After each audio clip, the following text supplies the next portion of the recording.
Pour chaque personne qui existe sur la terre, Dieu a prévu un plan parfait, y compris toi et moi. Tu n'es pas une erreur, tu n'es pas venu ici pour échouer, peu importe ce que tu vis.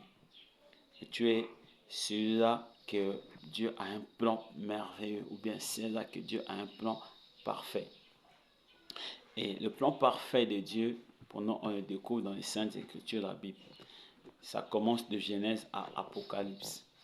Et pour notre cas, nous avons décidé de prendre une portion de ce plan-là. C'est dans Psaume 23.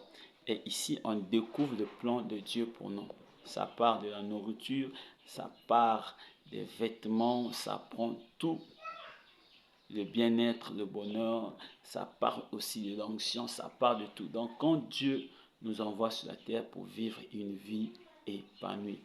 Et nous avons commencé déjà dans notre étude à expliquer le premier verset du psaume 23. Et là, nous sommes au deuxième verset. Deuxième verset, on dit, il me fait reposer dans des verts pâturages. On a expliqué ce qu'est les verts pâturages dans les épisodes passés. Tu vas suivre, on explique aussi ce qu'est l'Éternel mon berger, je ne manquerai de rien, tout ça là. Et nous sommes ici, sur cette partie, on dit, il me dirige près des eaux paisibles. Donc les eaux paisibles ici, ça veut dire beaucoup de choses. Et dans les émissions, les épisodes plutôt passés, nous avons expliqué les eaux paisibles. On a commencé à expliquer, on a dit que les eaux paisibles, c'est l'image de la paix. Et on a dit que nous devons faire de Dieu notre paix, notre source de paix. Et notre paix ne doit pas dépendre des réalités de ce monde parce que les réalités sont changeantes.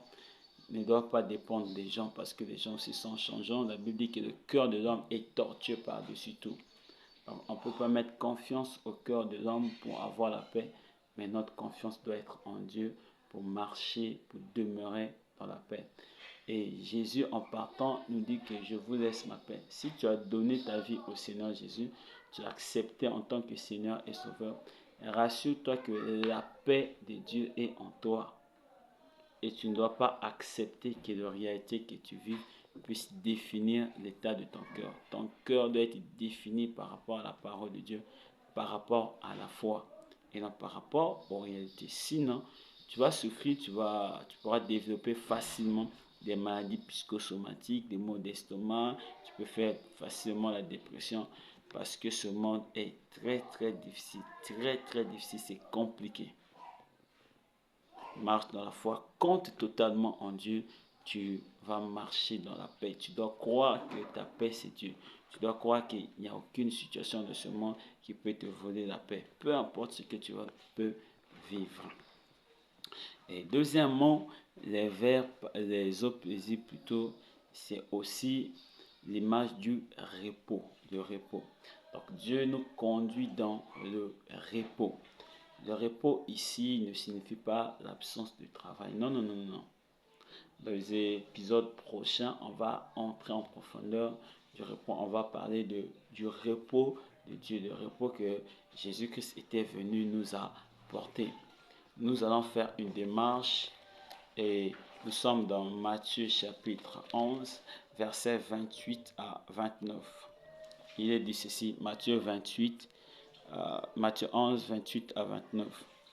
Venez à moi, vous tous qui êtes fatigués et chargés, et je vous donnerai du repos.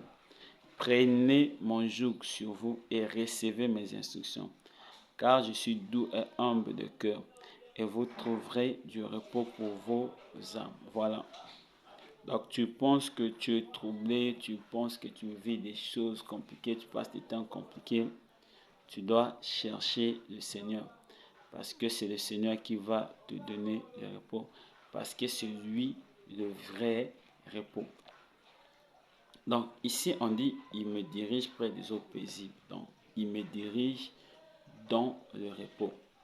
Il me dirige à travers son repos.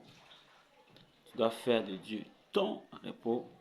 Tu dois faire de Dieu la source de ton repos. Tu dois faire de Dieu l'inspiration de ton repos. J'espère que tu comprends.